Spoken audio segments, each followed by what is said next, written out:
El Consejo Nacional Electoral busca unificar las elecciones presidenciales y de asambleístas, con 2 consultas populares sobre explotación petrolera y minera.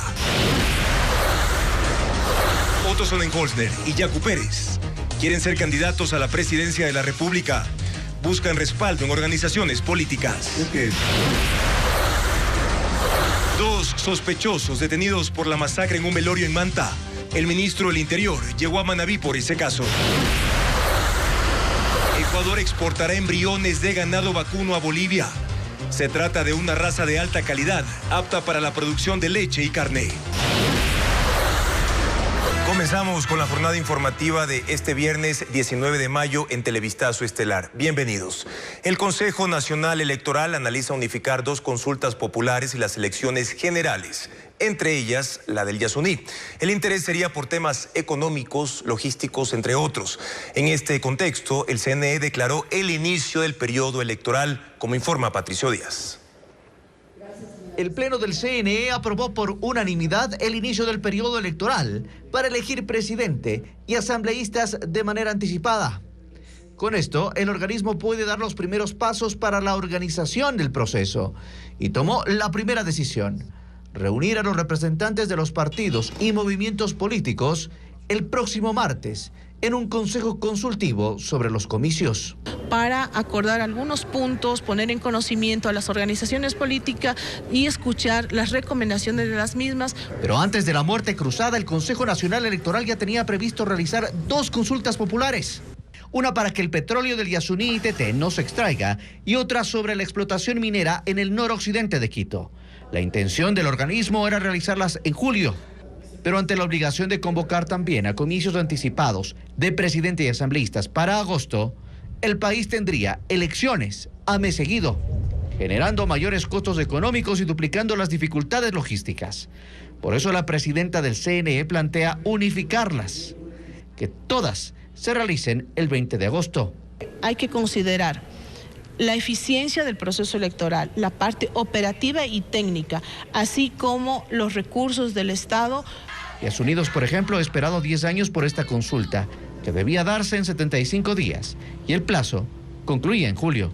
Vamos a buscar los mecanismos legales que nos puedan facilitar de tal manera que podamos optimizar estos procesos. Por lo que si el Pleno del CNE confirma esta opción hasta la próxima semana, el día de los comicios, los electores tendrían 4 papeletas a nivel nacional y una más en Quito. Una papeleta presidencial, otra para asambleístas nacionales, una tercera para asambleístas provinciales, la de la consulta del Yasuní y la de minería en la capital. Decisiones que deberán tomar 13.4 millones de ecuatorianos que participarán en las elecciones de agosto. La Corte Constitucional desechó las demandas de inconstitucionalidad del decreto firmado por el presidente Guillermo Lasso, con el que disolvió la Asamblea Nacional este miércoles. Con el fallo de última instancia queda firme la convocatoria a elecciones, como informa Paul Romero. En 2 días, la Corte Constitucional rechazó las 6 demandas de inconstitucionalidad presentadas por exasambleístas y sectores sociales al decreto ejecutivo 741, mediante el cual el presidente Guillermo Lasso disolvió la Asamblea y adelantó las elecciones.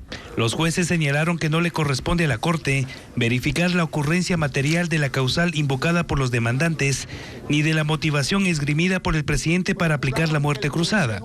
Por unanimidad, los jueces rechazaron las demandas y la petición de medidas cautelares, una decisión apegada a derecho, según el expresidente de la Corte Constitucional, Hernán Salgado. Esta vez estuvo acertada y me alegra mucho que lo haya hecho, sobre todo a tiempo, porque mientras más días pasa, todos sabemos que hay esta incertidumbre política. La sentencia de los jueces es clara y además señala que no es susceptible de recurso legal alguno, es decir, es de última instancia y de obligatorio cumplimiento. Y contra eso no hay nada. Lamento que hayan perdido sus puestos, pero así es. Ese es el juego político que tiene esta disolución. Ahora tiene que preocuparse, pues, el señor Saquicela de volver a Sogues a reelegirse de nuevo. Y lo mismo los demás. los socialcristianos también deben buscar reelegirse. Así la Corte allanó el camino para las elecciones que según el Consejo Nacional Electoral se realizarán el 20 de agosto. Los jueces consideraron pertinente que ante las discrepancias entre Ejecutivo y Legislativo sea el pueblo que arbitre mediante elecciones por el resto del periodo. ¿Podrán los demandantes acudir a instancias internacionales? Por mi experiencia y mi conocimiento que hay pues en la Corte Interamericana de Derechos Humanos, imposible. Así termina esta semana de tensión política en el Ecuador, con los hechos consumados en menos de 4 días. Luego de la convocatoria oficial a elecciones surgen otros nombres de precandidatos presidenciales. Coinciden en que la coalición sería la única forma de triunfar en las urnas. Carla Delgado con los detalles. La oficialización de las elecciones anticipadas en el país hacen acelerar sus intenciones de llegar a la presidencia. Lo que por ahora definen son las organizaciones políticas que impulsarán sus candidaturas. Yacu Pérez afirma que la decisión de la muerte cruzada le tomó por sorpresa, que se venía preparando para las elecciones de 2025. Con esto se adelantan sus planes. Señala que se debe a una organización política, Agua y Democracia Sí, pero que la propuesta de formar un frente amplio en estos momentos es la opción más acertada. Hemos tenido conversaciones y están avanzadas con Izquierda Democrática, con organizaciones regionales, provinciales, en Manabí, en Pastaza, en Guayas, igualmente con Unidad Popular. Tenemos hoy una reunión con el Partido Socialista Ecuatoriano, entre otros, porque nosotros extendemos las manos para hacer una alianza amplia, desde la izquierda hasta el centro. Cree que hay optimismo de ciertos partidos y que esto recién empieza. Lo que sí, tenemos que contar con los mejores perfiles que lleven la bandera de la honestidad, la construcción de la tercera vía, esta minga nacional para sacar del fango. Y eso tenemos que hacer no solamente con organizaciones políticas, sino también con organizaciones sociales y populares. El ex vicepresidente Otto Sonnenholzner también confirma su precandidatura para estas elecciones. Asegura que ya conversa con varios partidos. También cree que para triunfar se necesita de una coalición. Creo que es una circunstancia muy compleja la que vive el país. Fruto, en mi opinión, de ciertos líderes políticos que desgraciadamente pusieron por delante sus intereses y estas son las consecuencias. Es una circunstancia en la que demanda que la gente más capaz, más decente esté dispuesta a tomar la decisión de dar un paso al frente y sumarse a las iniciativas, insisto, que nos unan por objetivos y por valores. En los próximos días dará a conocer los movimientos que la auspiciarán. Para eso se toma su tiempo. Yo considero que las etiquetas de izquierda o derecha son anacrónicas. Creo que la mayoría de los ecuatorianos no nos identificamos con ellas. Yo siempre digo que en vez de dejar de ir hacia los lados, tratemos de ir hacia adelante. De esta manera, Yacu Pérez y Otto Sonnenholzner se suman a las precandidaturas presidenciales. En días pasados lo hizo Fernando Villavicencio y Dalton Basigalupo. El correísmo también analiza cuadros y no se descarta que repita Andrés Arauz. Y las agrupaciones políticas ya iniciaron su proceso interno de designación de candidatos para las próximas elecciones. Creo, Suma y Pachacutic ya definen sus cuadros, como informa William Young. De acuerdo al registro del Consejo Nacional Electoral, son 86 las organizaciones políticas habilitadas para las elecciones del 20 de agosto. 17 de ellas son nacionales y podrán inscribir binomios presidenciales. Las demás son provinciales y podrán tener listas de asambleístas. Desde el oficialismo indican que sus bases, como Movimiento Creo, les da respaldo para lanzarse en estos nuevos comicios para todas las dignidades. Nosotros, como Movimiento Creo, vamos a tener la posibilidad de presentar alternativas en todo el país, en las 24 jurisdicciones del país y las 3 jurisdicciones internacionales para la presentación y participación legislativa. Y según Bernal, también para presidente de la República. Otras organizaciones como Pachacutic iniciaron las consultas a sus direcciones provinciales para participar con candidatos propios, aunque según su coordinador nacional, Marlon Santi, dejan la puerta abierta para alianzas. Vamos a hacer lo posible en hacer una coalición nacional y que en esa coalición integre todos los sectores bajo una representación que saldrá del movimiento Pachacutic. Y el próximo martes ya tendrían la lista completa. mientras que en el movimiento Suma harán debates internos para elegir sus cuadros. Guillermo Celi, dirigente de esta agrupación, apunta a las 32 alcaldías que obtuvieron en las elecciones pasadas como soporte en este nuevo proceso. Estamos listos, felizmente hemos tenido preparado y venimos recién de una elección seccional, a todo el equipo electoral listo, cuadros los tenemos a nivel nacional en las 24 provincias, pero estamos conformando una gran plataforma de unidad que es positiva. De acuerdo al calendario del CNE, todos los movimientos y partidos habilitados deberán tener definidos sus candidatos hasta el 31 de mayo. Hoy estaba previsto que se conozca la sentencia por el femicidio de María Belén Bernal. Sin embargo, la audiencia no se instaló por la ausencia de los abogados del acusado Germán Cáceres. ¿Cuál fue la versión del exteniente de policía antes del juicio? Fabiola Santana lo explica.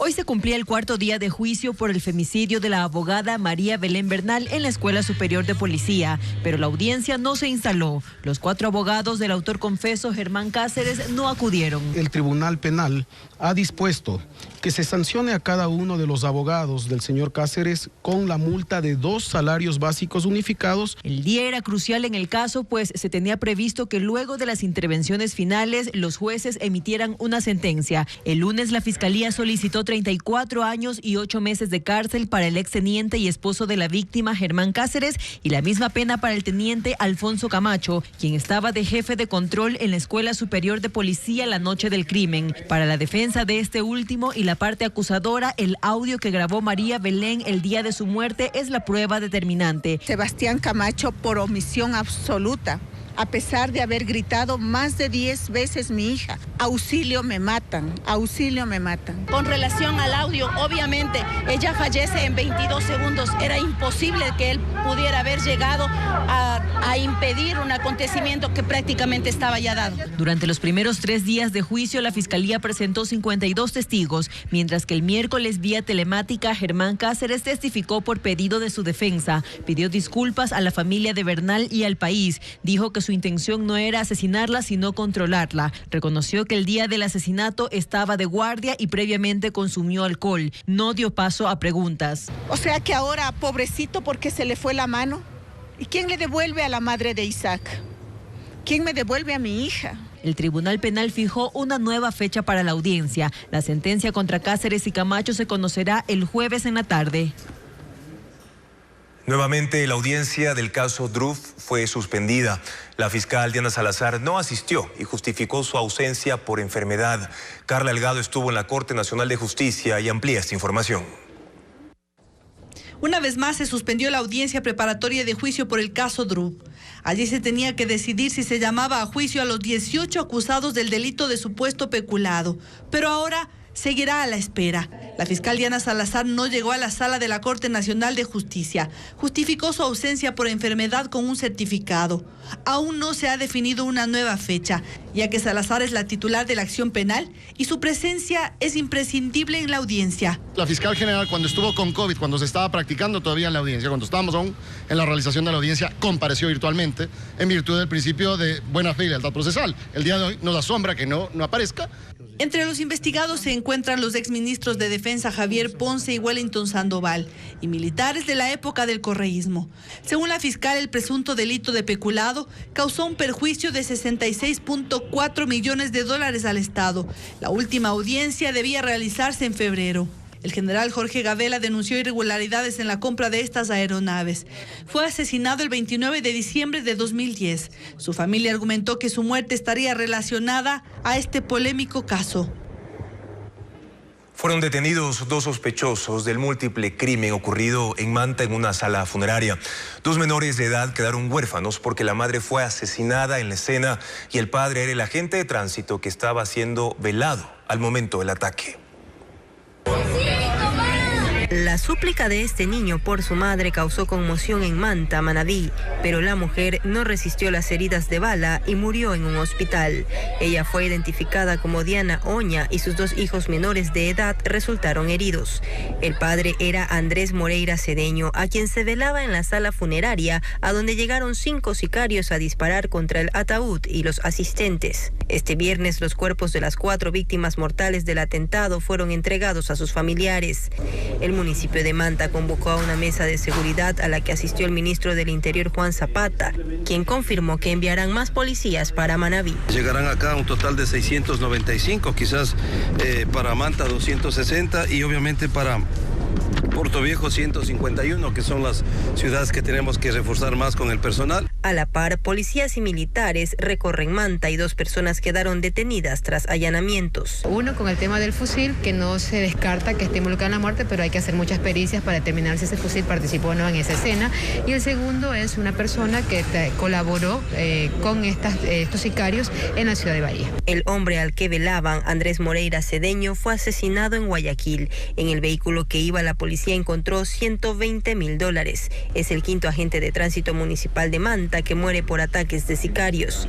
La relación de los casos se investiga. Para que puedan encontrar todo lo que sea necesario dentro de la institución con la finalidad de poder hallar la verdad y ponerle un punto final. De los 16 heridos del reciente atentado, se conoció que se recuperan en hospitales locales, donde se activó el Código Plata con resguardo policial.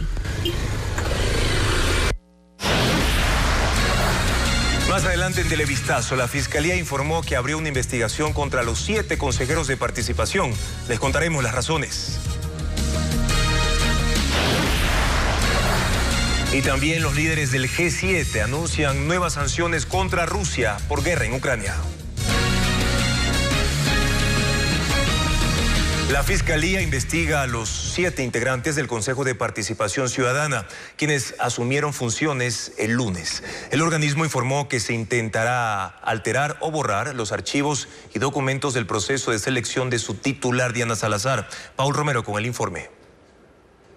El presidente del Consejo de Participación Ciudadana y Control Social, Allen Berbera, informó que este viernes la Fiscalía notificó el inicio de una investigación previa a los 7 integrantes de este organismo, posesionados el pasado domingo por la Asamblea ya disuelta. Que es totalmente innecesario y que lo único que dice en la apertura de indagación es solicitar que se entreguen las 7 acciones de personal de los consejeros y que se entregue la información del concurso de designación de la Fiscal General del Estado. Ayer la Fiscalía alertó que existiría un intento de alterar o borrar los archivos y documentos que respaldan el concurso de designación de la fiscal Diana Salazar, proceso que realizó el Consejo de Participación Ciudadana de Transición en 2019. Si necesita información, estamos prestos a colaborar y que si se ha cometido un delito, nosotros seremos los primeros en ayudar a este delito, porque seríamos las víctimas. La Fiscalía señaló, sin precisar nombres, que personas a las que calificó de inescrupulosas pretenderían impedir la permanencia de Salazar para conseguir impunidad en reconocidos casos como sobornos, Carrión, Las Torres, en donde fueron sentenciados exfuncionarios del correísmo. Vera reconoció que el día que asumieron funciones, ingresó una solicitud de una veeduría ciudadana denominada Acción Jurídica Popular para que se le entregue toda la documentación del examen escrito, oral, la calificación de cada mérito y el puntaje otorgado a un libro que fue presentado por Salazar como parte de su postulación. En menos de un año, al menos 3 procesados por delitos de violación y asesinato se han retirado los grilletes electrónicos. Estas acciones dejan en evidencia la ineficiencia de los dispositivos de vigilancia. Fabiola Santana nos informa de los casos registrados. La ineficacia de los grilletes electrónicos fue cuestionada por primera vez en 2018, cuando el exsecretario de Comunicación del correísmo, Fernando Alvarado, procesado por peculado, se lo quitó y huyó del país. En ese entonces, la Contraloría abrió un examen especial que determinó que los aparatos no transmitían en tiempo real la ubicación de los procesados y determinó una glosa de $9.5 millones a exfuncionarios del desaparecido Ministerio de Justicia, glosa que fue eliminada en 2019 cuando Pablo Celi aún era contralor. Los cuestionamientos continuaron en 2021. El Servicio de Atención a Privados de Libertad alertó que la exministra de Obras Públicas, María de los Ángeles Duarte, sentenciada por el caso Sobornos, no usaba el grillete como lo dispuso un juez. Por eso burló a las autoridades y se refugió en la residencia del embajador de Argentina. Tiempo después huyó del país. Pero los dispositivos de vigilancia adquiridos en el gobierno de Rafael Correa no solo fueron burlados por sus exfuncionarios, lo hicieron también procesados por por delitos de asesinato y violación. En octubre pasado, alias Coliflor, uno de los sospechosos del asesinato de Miguel Ángel Nazareno, alias Don Nasa, solo estuvo 7 horas con el grillete y luego se lo retiró. En enero pasado también lo hizo el segundo al mando de los choneros, Junior Roldán, a 2 meses de salir de la cárcel. Su ubicación era desconocida hasta la semana pasada, en que se confirmó su muerte en Colombia. El último caso registrado fue el lunes. El ex legislador de Pachacutic, Peter Calo, se quitó el grillete apenas se ordenó su prisión preventiva. Horas después fue capturado e ingresado a la cárcel 4. A la ineficacia de los grilletes se suma sus malas condiciones. Solo 560 de los 4.500 adquiridos en 2016 están en funcionamiento. Los demás deben ser reparados. Por primera vez, Ecuador exportará embriones bovinos a Bolivia. El Ministerio de Agricultura dice que también hay conversaciones con Argentina, Uruguay y Perú para continuar con esta iniciativa. Merlin Ochoa explica más detalles. En Santo Domingo de los Áchilas se cría este ganado con un alto valor genético. Son 3 razas que se distinguen por su gran resistencia al ataque de plagas, enfermedades y a su adaptabilidad al clima, además de su potencial para la producción de leche y carne. Estas 100 vacas serán parte del proceso con el cual Ecuador exportará por primera vez embriones hacia Bolivia. Tenemos excelentes animales aquí en la provincia de Santo Domingo. Tenemos en Guayas, tenemos en Esmeraldas, Los Ríos, en la parte alta, Pichincha, Cotopaxi, razas lecheras, Taurus adaptadas a la producción de allá. El proceso, llamado fertilización in vitro, consiste en la extracción de los óvulos de la vaca de calidad para enviarlos a un laboratorio donde son fertilizados con el semen de un toro con alto valor genético. En 7 días se forma el embrión y está listo para ser exportado y luego implantado en los bovinos receptores. El director ejecutivo de Agrocalidad dice por qué la genética de Ecuador es llamativa. Esas condiciones de alta adaptabilidad, de una buena conversión en cuanto a alimentos y para ganar peso son unos de los factores que hacen que la genética ecuatoriana sea bien vista. La transferencia de embriones tiene como finalidad reproducir una mayor cantidad de animales de buena genética para incrementar la producción de leche y carne. Y aunque el proceso de comercialización del material genético está en su parte final, aún no hay una fecha para realizar la primera exportación de embriones. En el país, cada uno cuesta aproximadamente $1.000. No solo quedamos en esta apertura de Bolivia, sino ya estamos trabajando para aperturar el mercado de Argentina, el mercado de Uruguay, por ejemplo, el mercado de Perú también. En mayo inició la vacunación contra la fiebre aftosa para más de 4.600.000 vacas y búfalos. Este es uno de los requisitos para poder exportar los embriones. Los mercados internacionales reaccionan con cautela luego de la disolución de la Asamblea Nacional. Los bonos ecuatorianos cayeron en 10% de su valor, mientras que el riesgo país se incrementó levemente. Los bonos del Ecuador perdieron el 10% de su valor y el riesgo país se ubica por sobre los 1.800 puntos. Es la reacción de los mercados internacionales y de las calificadoras de riesgo, luego del decreto que cesó en sus funciones a la Asamblea Nacional y que determina la convocatoria a nuevas elecciones legislativas y presidenciales. El Ecuador había aparecido como uno de los países que tenía, si se quiere, un contexto político pro mercado abierto a la oportunidad de captar nuevas inversiones. Sin embargo, eso hasta ahora no se ha materializado en parte por la incertidumbre política que existe en el país. Alejandro Arreaza, economista de Barclays Capital, señala que la incertidumbre, el no saber si el próximo presidente cumplirá con los compromisos internacionales, con el pago de la deuda, alimenta el crecimiento del riesgo país, pero no es el único aspecto que analizan desde afuera cuando miran hacia el Ecuador. Se van a mantener los cambios institucionales que se han hecho en los últimos años en términos de proteger las reservas internacionales y dar garantías de estabilidad al sistema de dolarización. si se va a buscar algún tipo de nuevo de apoyo con los organismos multilaterales, en particular con el Fondo Monetario Internacional. Creo que esa sería otra señal muy importante que quien quiera que sea el nuevo gobierno va a tener que mandar. Los mercados internacionales valoran positivamente el manejo macroeconómico de las cuentas fiscales y que eso es lo que permite que el país hoy tenga opciones de financiamiento con los organismos regionales. Si vemos como tal, hoy en día el Ecuador tiene el balance fiscal o el déficit más pequeño de los principales países de toda América Latina, pues, ¿no? Los niveles de deuda probablemente este año caigan por debajo de lo que estaban antes de la pandemia, que es de nuevo una excepción comparado a lo que hemos visto en el resto de la región. El economista de Barclays Capital indica que el orden de las cuentas públicas le permitirá al próximo presidente tener un colchón, pero por tiempo limitado. Y desde el exterior seguirán viendo al Ecuador con la atención propia que motiva la falta de certezas. El decreto ley de zonas francas que emitirá el gobierno despierta el interés de inversionistas que han anunciado su intención de colocar en el país al menos 4.600 millones de dólares. Pero ese no sería su único beneficio. No es la primera vez que en Ecuador se busca implementar un esquema de zonas francas. Se lo hizo en 1991. Años más tarde se lo cambió por el modelo de zonas económicas de desarrollo y ninguno funcionó. El decreto ley que emitirá el gobierno busca volver a lo primero, porque es lo que hay en otras partes, porque es sobre lo que se logró captar la atención de los capitales extranjeros. Hace más de un año y medio, habían más de 4.600 millones de dólares en interés de inversión en zonas francas aquí en Ecuador.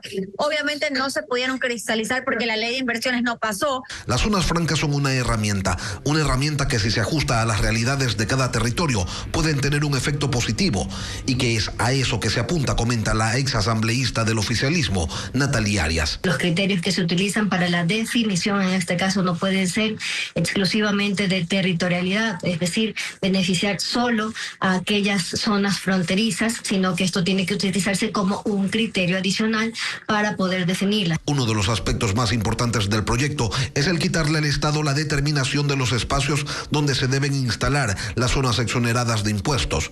Esa rigidez impidió la llegada de inversiones. Por eso ahora se plantea un esquema distinto donde los privados solicitan y un comité estatal autoriza. Hay lugares que son más interesantes, por ejemplo, las zonas francas transfronterizas.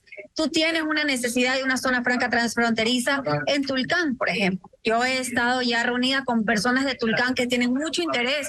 ¿Por qué? Porque tú tienes más de 3 millones de habitantes de la zona sur de Colombia que pueden abastecerse desde una zona franca transfronteriza en Tulcán. Y los beneficios no solo se cuentan por el monto de las inversiones. Los encadenamientos no solo generan empleo formal, sino un empleo mucho más técnico calificado. Se espera que este lunes el gobierno remita el decreto ley sobre zonas francas a la Corte Constitucional.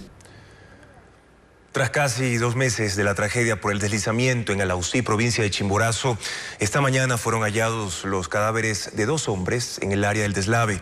Según la Fiscalía, con esto suben a 56 las víctimas mortales, mientras que aún hay 19 personas desaparecidas. Las tareas de búsqueda de cuerpos continuarán en el sitio del desastre.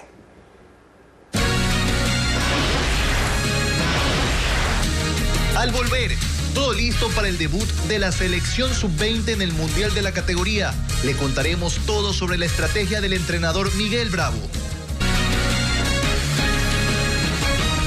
Investigadores ecuatorianos identificaron en el sur del país 2 nuevas especies de la diminuta rana de cristal, un animal que no mide más de 2 centímetros y cuya principal característica es el vientre transparente. Un reportaje de William Young.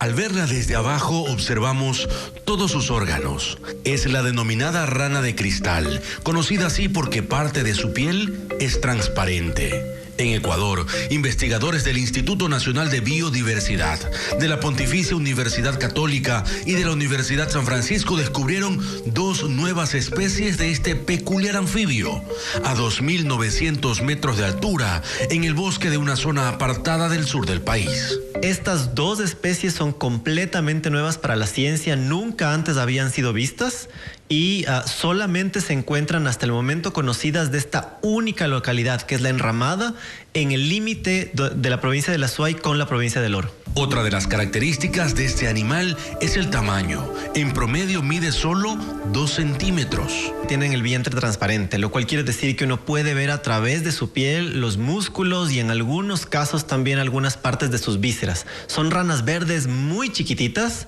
y que para diferenciarles uno tiene que realmente prestar atención a formas del hocico, de los ojos, del tímpano, de coloraciones. Ecuador es el tercer país con la mayor cantidad de anfibios en el mundo. Sin embargo, estas especies descubiertas están en peligro de extinción y su hábitat enfrenta amenazas como la minería ilegal, la contaminación. El transporte fluvial se mantiene vivo en Babahoyo, capital de la provincia de Los Ríos. Un grupo de canoeros transporta hasta 1000 personas por día a las parroquias urbanas y rurales. Odette Camacho con este relato. El río ha sido la oficina de José Vinces desde hace 54 años. Él heredó el oficio de canoero cuando tenía 11 años y ha dedicado su vida a trasladar a ciudadanos. Su punto de salida es el muelle del malecón de Babahoyo en la provincia de Los Ríos. Papá, unos tíos míos también trabajaban aquí. Ya aprendí y ahí ya me dediqué a esto. Como él, hay otros 7 canoeros que se activan todos los días desde las 6 de la mañana hasta las 5 de la tarde. Reman y así transportan estudiantes y trabajadores, pasando por las parroquias urbanas Barreiro y El Salto. El costo del trayecto es de 25 centavos. Los pasajeros dicen, no, yo para coger colectivo paso en canoa y pago los 25, que en colectivo va a pagar los 35 y es más rápido. Aparte que uno pasa fresquito, en esos colectivos uno pasa haciendo vuelta y vuelta y me mareo. También hay otros 5 hombres que desde hace 20 años ofrecen traslados en canoas a motor, cuyos recorridos son más largos. Viajan entre 30 y 40 minutos a las parroquias rurales Pimocha, La Unión y Caracol. En esta última localidad vive doña Narcisa, quien relata que prefiere este medio de transporte porque ahorra tiempo y dinero. Porque mire, salir de la casa en moto y allá tiene que coger el bus, llegar al terminal, del terminal venir acá al centro. Ya, y ahorita esta canoa se nos hace más fácil porque hacemos compra y llegamos a la misma casa. Si traigo pasajeros, llevo y traigo, carga todo, lo que es la agricultura que también hacemos. Arroces, todas esas cosas. Van llevando, vamos trayendo la comida de aquí para allá. Entre 800 y 1000 personas navegan diariamente por los ríos Catarama y San Pablo que forman el Babahoyo. Es así como esta ruta fluvial del cantón Babahoyo le sigue dando vida al río y activando la economía local.